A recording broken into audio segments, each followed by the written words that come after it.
Hello, friends. So, Bible study, of course. The NIV, John, chapter 10. We're going to do 1 through 21, but it is really just all of chapter 10. So, the shepherd and his flock.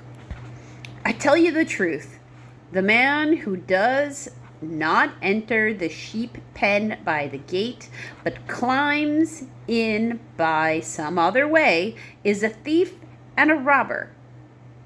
The man who enters by the gate is the shepherd of his sheep. The watchman opens the gate for him, and the sheep listen to his voice. He calls his own sheep by name, and he leads them out. When he has brought out all his own, he goes ahead of them, and his sheep follow him because they know his voice. But they will never follow a stranger. In fact, they will run away from him because they do not recognize a stranger's voice. Jesus used this figure of speech, but they did not understand what he was telling them, which seems to happen a lot. By and large, they just don't understand what he's telling them. That's like most of it. Therefore, Jesus said again. So just imagine how, and you're supposed to be my apostles. I tell you the truth. I am the gate for the sheep. All who ever came before me were thieves and robbers, but the sheep did not listen to them. I am the gate. Whoever enters through me will be saved. There's a footnote here. It says, or will be kept safe. He will come in and go out and find the pasture. The thief comes only to steal and kill and destroy. I have come that they may have life and have it to the full. I am the good shepherd. The good shepherd lays down his life for the sheep. The hired hand is not the shepherd who owns the sheep.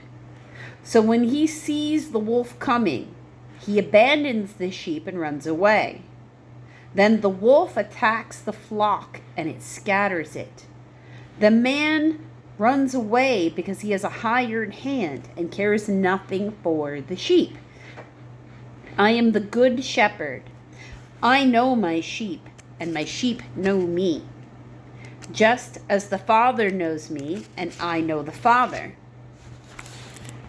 And I lay down my life for the sheep. I have other sheep that are not of this sheep pen. I must bring them also. They too will listen to my voice, and there shall be one flock and one shepherd. The reason my Father loves me is that I lay down my life only to take it up again.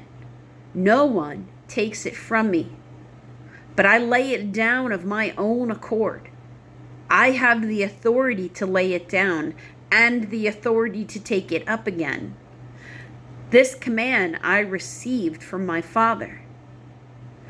At these words, the Jews were divided again. Many of them, he is demon-possessed and raving mad. Why listen to him? But others, these are not the sayings of a man possessed by a demon. Can a demon open the eyes of the blind? So, still undecided amongst the Jewish people about, whether or not he's the Messiah or he's not the Messiah, right? In this thing here. Not for me, personally. I know for me, he's my Messiah. But other key things that are in there. He's giving you warning signs, things to look for. He's telling you, you can tell I'm different from anybody who came before trying to claim that they were the Messiah because they want something from you. They want you to give to them.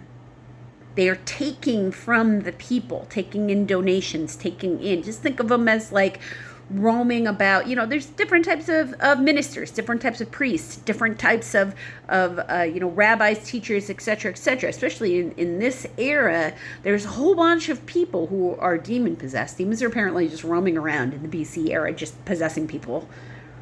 And it's just normal. Now, some of that's just going to be, it's mental health issues, and they don't know what the difference.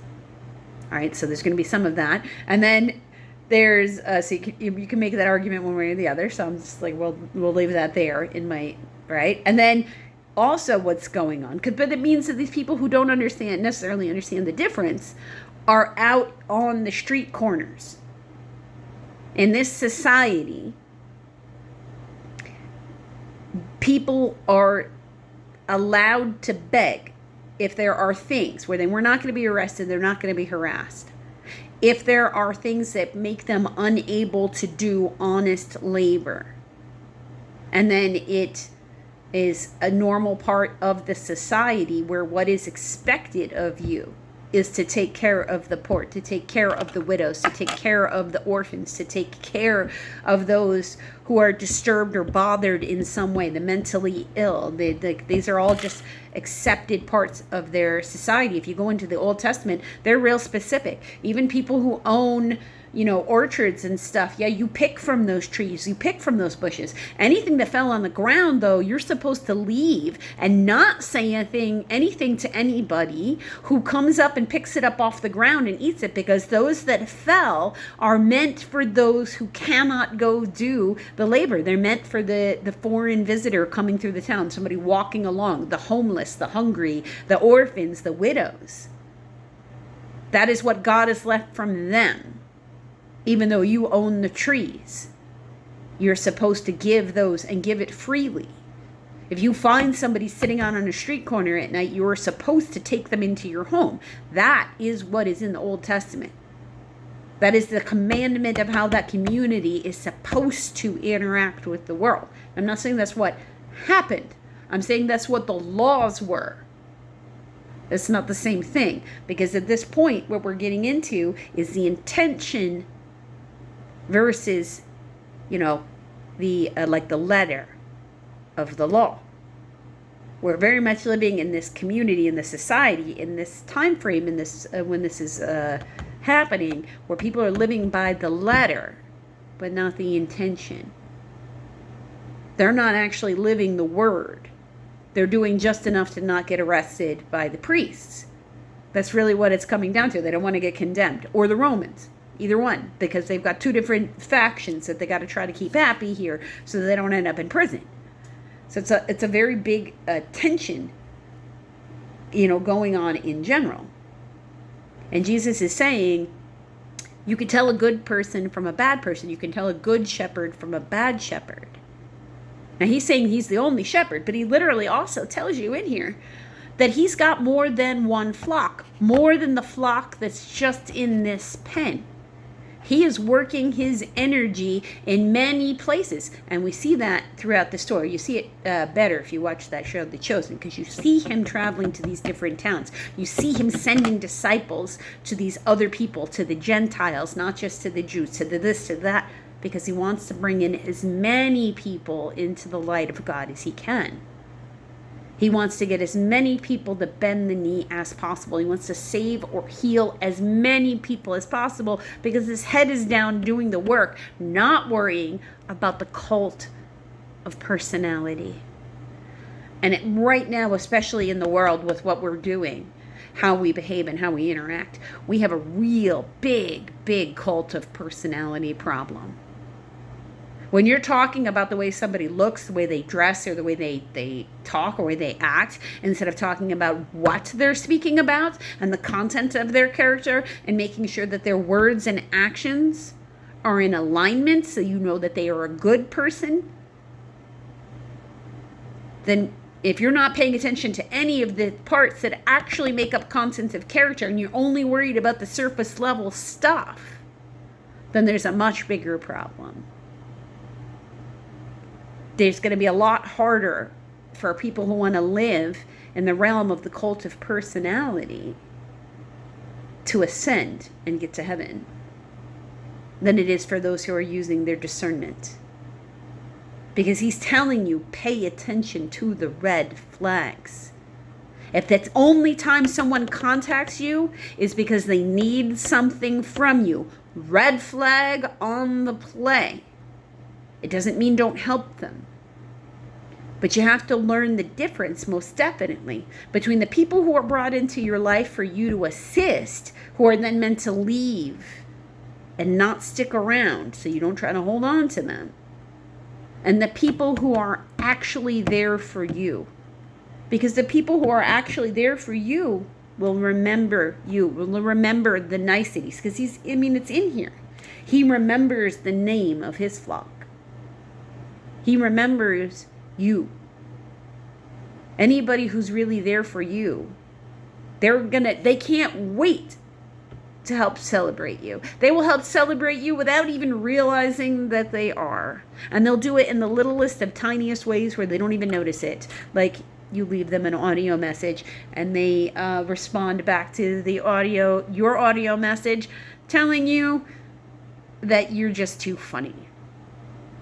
It's such a little thing. It's just the tiniest little bit of a compliment. But somebody who loves you can't even help that. They will express it. Then you will not feel like you're in danger around them because they don't want you to be confused. They don't want you to distrust. He's trying to use very plain language to let people know that he is the light and the way. And you can't sneak your way into heaven. You only get in by the good actions that you take and the way you treat others. You're not going to get in any other way. And in Jesus' words, you only get in through him. These are his actions, his words that we're emulating because he was a good person. We're supposed to be good people. Now, whether you follow Jesus or you don't, that's your personal life path, and I'm not going to tell you it's right or wrong. But I'm going to say that regardless of what Messiah you're either looking for, believe you found, or you're trying to follow, you should be very curious if you're watching this and you're not Christian. So we should maybe have more conversations. You feel free to reach out, so I can try to help you with whatever you're looking for there.